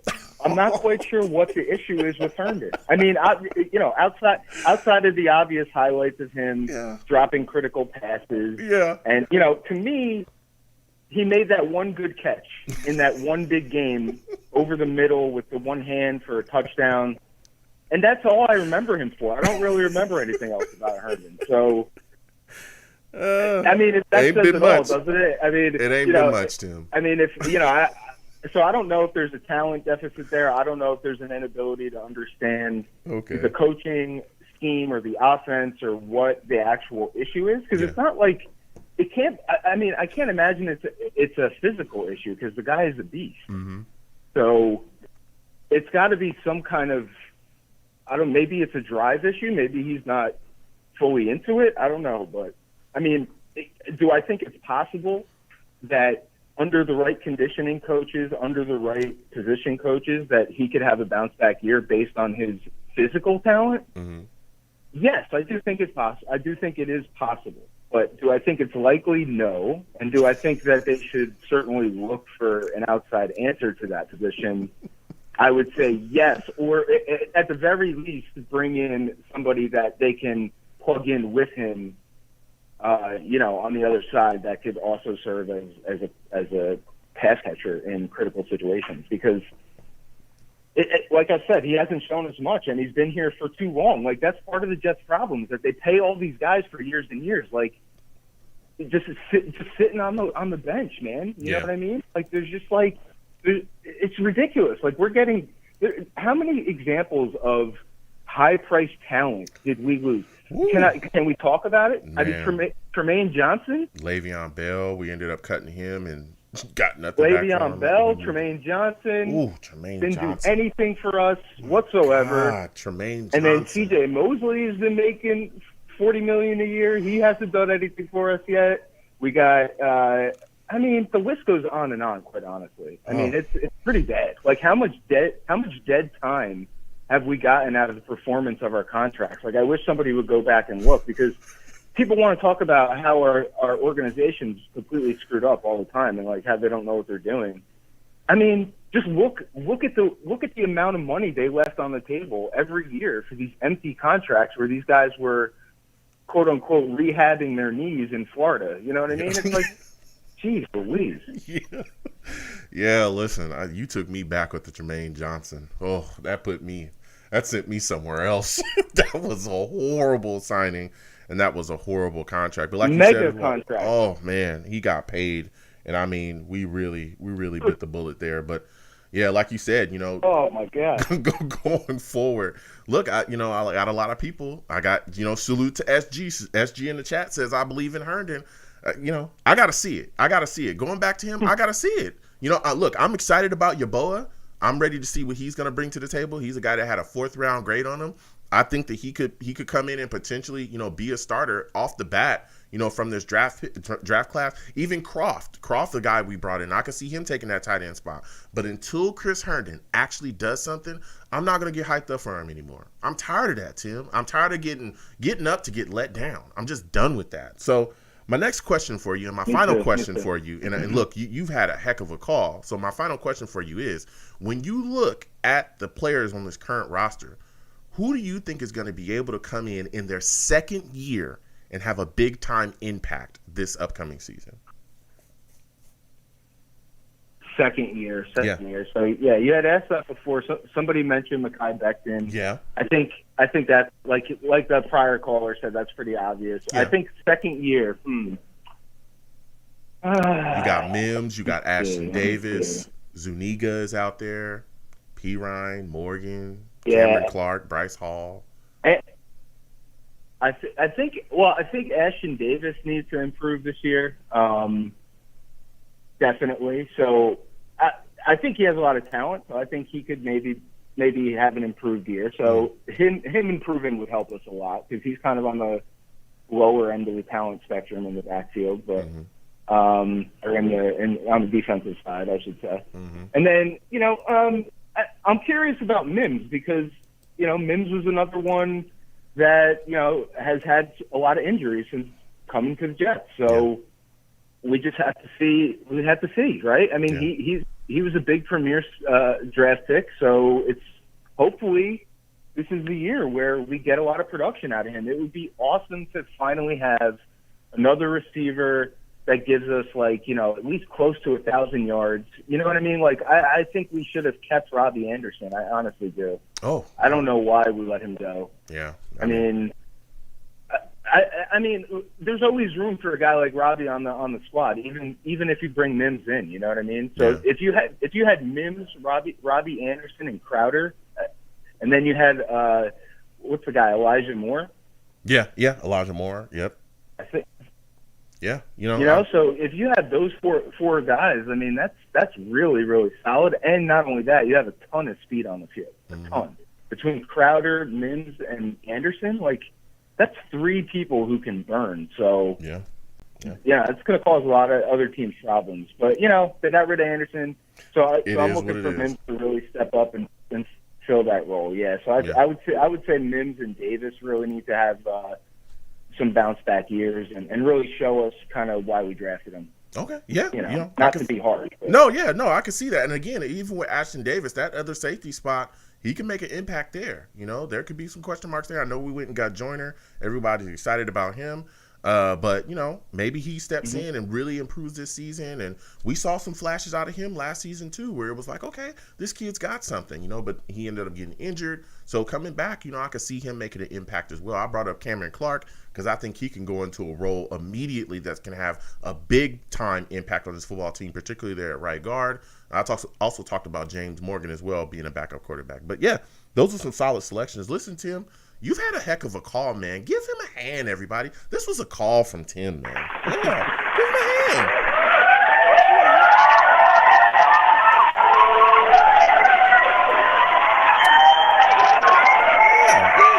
Listen, Tim, I want to thank you for calling in. All right, give it up. Yeah, I want to thank you for calling in. Listen, next time I have a show, man, I want to hear from you, Tim. I need to hear from you more often, my man. You're a heck of a caller, all right? Yeah, look, man, I appreciate your time, and, you know, forget those trolls. They're worthless. We're going to keep going. JETS all day.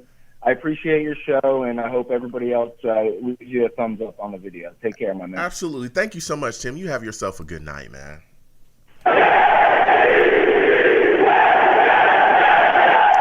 Listen, salutes to everybody, man. I want to thank everybody for calling in, except for the trolls. You know what I'm saying? We ain't going to let them stop us, though. We're not going to let the hate, you know, get involved with me. Again, and wherever you're watching me from, please subscribe. Give my videos a thumbs up. Share my videos as well. It's just greatly appreciated. All the love. You know what I'm saying? This is why I do this. I do this. This is for us. This is for Jets fans.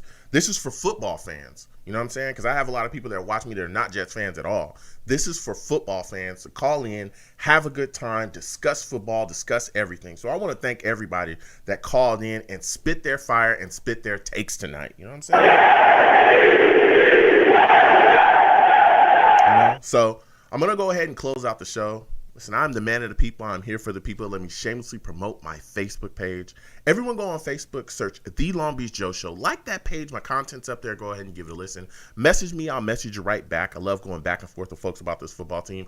Also, leave me some feedback. I love hearing about what you folks think I do here on The Long Beach Joe Show. I'm also on Twitter as well at YoungJ000. Again, that's YoungJ000. Go ahead and follow me on Twitter. I'll follow you right back. You want to troll me? No issues no issues at all, okay? I'm the troll that lives under the bridge, and I will have my Vera Tucker jersey on at all times.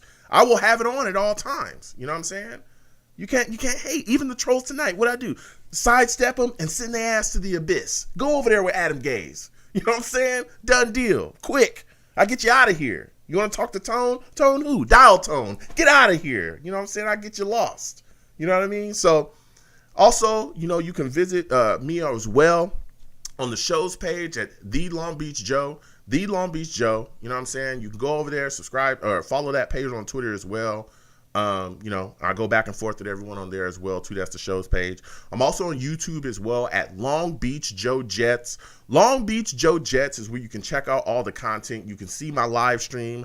You know, you can check out the show while I live stream the show. I'll go back and forth with everybody. You can also see other content that I put up there as well. We also game as well. Everyone loves that. Going back and forth with everybody. We're going to continue that. We play all kinds of stuff on there, from, you know, Resident Evil to Madden to, you know, NBA 2K to Street Fighter. We play it all. We have a blast, and we go back and forth. So Long Beach Joe Jets, go over there, subscribe, give my videos a thumbs up, and turn on your notifications. You want to troll me over there? No issues. I will troll you right back over there as well, okay? We can go back and forth in the comments. Go ahead, drop a comment. We'll go back and forth. And as always, people, when you see me in person, because eventually you will, okay? When you see me in person, it is arms out, chest open, free hugs for everyone. Free hugs for everybody except the trolls. Free hugs for everybody, all right? The hugs will cost you absolutely nothing. No matter what anyone tells you, okay, ever, the hugs will always remain free. Always, okay? Without you people, I'm absolutely nothing. Thank you for taking the times out of your day to listen to the show and call in, okay? Except for the trolls. Thank you for taking the time to call in. You folks are the absolute greatest. So you folks have a good one. Peace.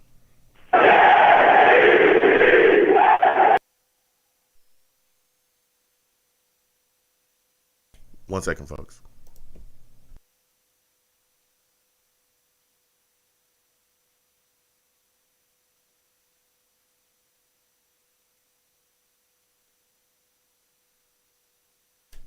Check. Okay. Oh, listen, I want to thank everybody for watching the show today. This was a phenomenal show. Again, I apologize to everybody for the racist trolls. They're idiots. You know what I'm saying? Like, like people were saying, you know, as we continue and people, you know, start to see the show and check it out, you know, you're going to have these nonsensical idiots calling in. But I want to thank everybody that called in. That was just all about the Jets and all about football. I had a lot of great calls from a lot of people. I also want to thank everybody that donated today. Phenomenal. I want to thank everybody that does that. Again, you can hit the super chat. That's right there. If you don't, want to hit the super chat, I know some people that don't. They just want to hit, my Cash App. My Cash App is right there on the screen. So, donate if you'd like to. It's all greatly appreciated. Whatever you can give, I just, I appreciate it. Again, this is, it's all free. Everything's good. But if you want to, hey, I'll graciously accept it. And I want to thank you for, just donating to the platform. I truly, truly appreciate it. Yeah, so it was a lot of fun. Oh, idiot trolls, man.